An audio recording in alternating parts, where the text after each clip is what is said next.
Hello! Want to use Zerion wallet straight from your computer? Since there is no desktop version available, we found a handy bypass for this. In this video, we'll show you how it's done. Enjoy the video. Alright, checking their official website, we can clearly see there is no desktop version available. So, we're going to use an emulator instead.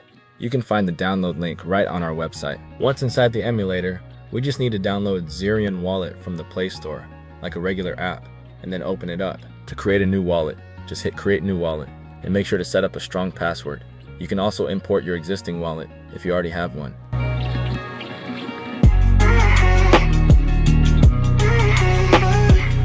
Now we're on the wallet's main screen. Here you can see all the core features, and they're pretty standard. You can receive or send crypto, swap your tokens, or put them into staking.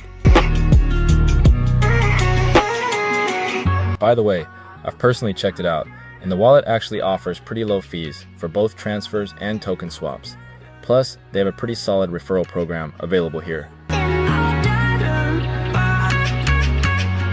Thanks for watching my quick tutorial and review. Catch you in the next one.